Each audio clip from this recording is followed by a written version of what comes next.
আশা কইরা তোমার ভাতারের বাচ্চাঙ্গে তোমার লাঙ্গে গো আশা পথ নিয়া কোমর ভাঙ্গে তোমার লাঙ্গে গো আশা পথ নিয়া কোমর ভাঙ্গে। ওই যে মাল যাইতেছে একটা। চল মালের একটু টেস্ট করি।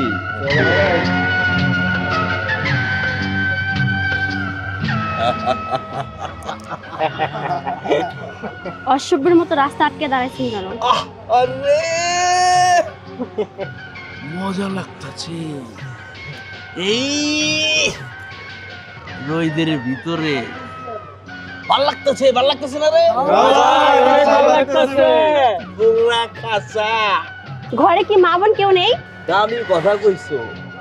ঘরে মা আছে, বইন আছে, ভাগ্নি আছে, কি নাই রে? বউ নাই। আপনি মাকে শিক্ষা দিচ্ছে, আপনার মায়ের কাছে শিক্ষা নিন কার সাথে কিভাবে কথা বলতে হয়। যার লগে বাসর করম বিয়া ছাড়া। চল আর বলতেছি চল চল। আসসালামু আলাইকুম বড় ভাই। এই করতেছেন একটা মায়ের জড়াজড়ি করতেছেন রাস্তাঘাটে। সালাম টালাম পরে সর। ভাই শোনেন ভাই, আপনারা বড় ভাই মানুষ, একটা মায়ের যদি 4-5টা মানুষ যদি এইভাবে ধরে লয়ে যান তাহলে কেমন দেখা যায় বিষয়টা? বড় ভাই কইছো তার বড় ভাইয়ের কামে যা সর। ভাই দেখেন, গ্রাম থেকে যখন ঢাকা আইছি তখন আমার মাইক হয়ে দিছে যে তোর বুইনের মতো যদি কোনো মায়া মানুষ যদি বিপদে পড়ে, কারণ আমার বুইনও এরকম ভাই বিপদে পড়ছিল, আমি বুঝি ভাই আপনি ওর নিয়ে কোথাও যান না ভাই। ভাই জ্ঞান দিস না ভাই, তোর এটা স্কুলও না কলেজও না ভার্সিটিও না। ওগো আমার সুন্দর মানুষ একটা কথা শোনো, ওগো আমার সুন্দর মানুষ একটা কথা শোনো। জ্ঞান দিলে তোর ভাই স্কুলে যাবা। যা সর সর। এই চলো ভাই শোনেন ভাই, আপুটার সাইড দেন ভাই প্লিজ। ভাই আপনার হাতে ধরি ভাই, ভাই ধরি ভাই, আপনি আপনার আপুটার সাইড দেন ভাই। এই তোরা কত কি করু ভাই? বেশি কথা কইতেছ ভাই। আরে ওর গারাল লাগবো না ভাই।